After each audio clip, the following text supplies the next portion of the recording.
রাধে রাধে বন্ধুরা, good morning. কেমন আছে সবাই? সবাইকে দোল পূর্ণিমার অনেক অনেক শুভেচ্ছা ও ভালোবাসা রইল। সবাই সাবধানে ভালোভাবে দোল পূর্ণিমাটা কাটাও, হোলি খেলো। তো আজকে তো যেহেতু হোলি দেওয়া যাবে না, আজকে শুধু ঠাকুরকে দেওয়া যাবে। কালকে হচ্ছে মানুষের খেলা, তাই তো। তো এটা ছিল রবিবারের ব্লগ। সকাল সকাল পুজো দিয়ে দেখো আমি কোথায় যাচ্ছি। তো আমি যাচ্ছি হচ্ছে আংরা ভাষায় গিয়েছিলাম। আমার পিসি শাশুড়ি আছে, তার ছেলের বয়স 7 ছিল। তো আমি আর আমার 2 ছেলেকে নিয়ে আমি গিয়েছিলাম। আমার শ্বশুরমশাই সেদিন যায়নি, ওনার শরীরটা বেশিটা ভালো ছিল না। তাই বাস থেকে নেমে আমরা হেঁটে হেঁটে একটু হেঁটে যেতে হয়। তো হেঁটে হেঁটে যাচ্ছি আমার পিসি শাশুড়ির বাড়ি। তো সেদিন তো একটা কাণ্ড ঘটে গেছিলো, মানে তোমাদেরকে তো বলেইছি। মানে দুধ আমি গ্যাসের উপরে বসিয়ে দিয়ে চলে গিয়েছিলাম আংরা বাসা। তো তারপর অনেকক্ষণ পরে আমি যখন মনে পড়ে ফোন করেছিলাম আমার শ্বশুরমশাইকে, তো উনি অফ করে দিয়েছিল, কিন্তু উনিও অনেকক্ষণ পরে দেখেছিল যখন দুধটা পুরো জ্বলে গেছে। তারপরে তো যাই হোক, কোনো কিছু হয়নি, ভগবানের আশীর্বাদ দেয়, এটাই অনেক। তো দেখো এই রাস্তাগুলো কিন্তু এখন ভীষণ ভীষণ ভালো লাগে আমার কাছে হাঁটতে, গ্রামের রাস্তাগুলো।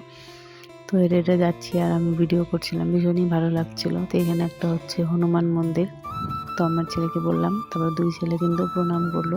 আমার বড় ছেলে কিন্তু একদমই আসতে চাচ্ছিল না, কারণ এই যেহেতু রবিবার দিনটাই শুধু ফাঁকা পায় খেলার জন্য, সেই কারণে ও বলছে মা আমি যাবো না, তুমি চলে যাও। কিন্তু আমার না একা একা আসতে একদমই ভালো লাগছিল না, সেই কারণে ওকে বললাম চল যাই, একটু করে চলে আসবো। তোকে নিয়ে আসলাম বুঝিয়ে টুঝিয়ে, কারণ সারাটা সপ্তাহ তো স্কুল থাকে, সোমবার থেকে শনিবার পর্যন্ত, তারপর টিউশন থাকে, খেলার একদমই সময় পায় না। এখনকার বাচ্চাদের তো কতটা চাপ তোমরা জানোই। তো দেখো চলে এসছে হেঁটে হেঁটে আমার পিসি শাশুড়ির বাড়ির গলিতে। আর গলিটা দেখো, 2 পাশে সুপারি গাছ, দেখতে কি ভীষণ সুন্দর লাগছে, তাই না? তো একটু বাড়িটা ভিতরে, তো হেঁটে হেঁটে যাচ্ছি। আমাদের বাড়ি থেকে আংরা বাসার মধ্যে বেশি দূর নয়, 20 টাকা ভাড়া নেই বাসে। তো আমি বাসে আসিনি, ফার্স্ট টাইম আসলাম। এর আগে যতবার এসেছি স্কুটিতে এসেছি বা গাড়িতে এসেছি, আমাদের গাড়িতে। তো এবার ফার্স্ট টাইম আসলাম একা একা বাসে, যেহেতু আমার শ্বশুরমশাই আসবে না বলেছে, আর 2টো বাচ্চা নিয়ে স্কুটি নিয়ে হাই রোডে আমি সাহস পাই না, সেই কারণেই বাসেই চলে আসলাম। তো আজকে কিন্তু বৈষ্ণব সেবা হবে, বৈষ্ণব সেবার প্রসাদ খাইয়ে কিন্তু স্বাদ অনুষ্ঠানটা পূরণ করা হবে। সেটাই আমি মনে করি সবচেয়ে বেশি ভালো, একজন গর্ভবতী মায়ের জন্য ভগবানকে দেওয়া প্রসাদটা পাবে, সেটাই বেশি ভালো আমার মনে হয়। তোমাদের কি মনে হয় অবশ্যই কমেন্টে জানিও। তো এখানে এসে দেখলাম গীতা পাঠ করা হচ্ছে, তো সেখানে নমস্কার করে একটু বসে গীতা পাঠ শুনলাম। আমার কিন্তু গীতা পাঠ শুনতে ভীষণ ভীষণ ভালো লাগে। তোমাদের কার কার ভালো লাগে অবশ্যই কমেন্টে জানিও। আর এখানে বাইরে দেখো প্লাস্টিক টাঙানো হয়েছে, ওখানে খাওয়া দাওয়া দেওয়া হবে, সেই কারণে এখনও তো লোক আসেনি, পরে আসবে যখন খাওয়া দাওয়া দেওয়া হবে তখন।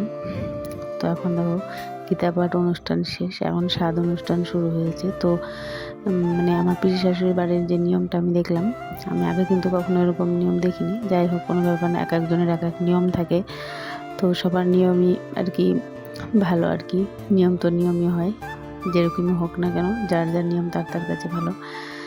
তো ভীষণ ভালো লাগলো, সবার আলাদা আলাদা নিয়ম থাকে, তাই না?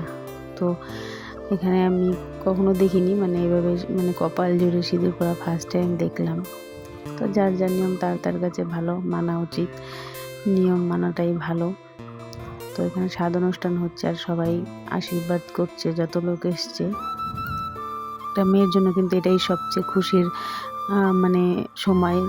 এই সময়টা কিন্তু সবাই আপনজন পাশে থাকা খুবই জরুরি। একটা মেয়ে জানে যে এই সময়টা যদি কেউ আঘাত দেয়, সারা জীবন কিন্তু কখনোই ভোলা যায় না, কারণ একটা মেয়ের সবচেয়ে বড় গুরুত্বপূর্ণ সময় কিন্তু এটা, যে সময়টা সবাই আপনজনের পাশে চায়, সবার একটু ভালোবাসা চায় একটা মেয়ের কাছে। একে একে সবাই আশীর্বাদ করছে যেন ভালোভাবে সব কিছু হয়ে যায়। দেখো দান দ্রব্য দিয়ে সবাই আশীর্বাদ করছে, খুবই ভালো লাগলো। একটা মেয়ের স্বপ্ন থাকে এই স্বাদ অনুষ্ঠান নিয়ে, অনেক স্বপ্ন থাকে। তো এখন আশীর্বাদ পর্ব শেষ, এখন ওকে খেতে দেওয়া হয়েছে, কারণ বেলা অনেকটা হয়ে গেছে, আর ও যেহেতু উপোস করে আছে, আর সময় মতো স্বাদের একটা নির্দিষ্ট সময় থেকে সেই সময় মতো দিতে হয়। তো সময় চলে যাচ্ছে, সেই কারণে দেখো তাড়াহুড়ো করে ওকে কিন্তু দিয়ে দিয়েছে সব রকমের 5 রকমের মিষ্টি, তারপরে 5 রকমের ভাজি, যা যা দিতে হয়। আর যেহেতু এটা বৈষ্ণব সেবা দিয়ে হচ্ছে, তাই কিন্তু সব কিছু নিরামিষ। তো এখানেও তো এত খাবার একা খেতে পারবে না, তাই সবাইকে ওর বোন টোন ছোটো বাচ্চা যতগুলো আছে সবাইকে বসিয়ে দেওয়া হয়েছে একসাথে খাওয়ার জন্য। আর এটা নাকি সবাই একসাথে খেতেও হয়, নিয়ম। তারপর দেখো স্বাদ অনুষ্ঠান শেষ, এদিকে বৈষ্ণব সেবা ভোগ দেওয়া শেষ, তারপরে দেখো সবাই খেতে বসেছে প্রসাদ নিতে। তো ভিডিওটা তোমাদের কেমন লাগলো অবশ্যই কমেন্টে জানিও। সবাই ভালো থেকো, সুস্থ থেকো, টাটা। সবাইকে দেখা হবে অন্য আরেকটি ভিডিও।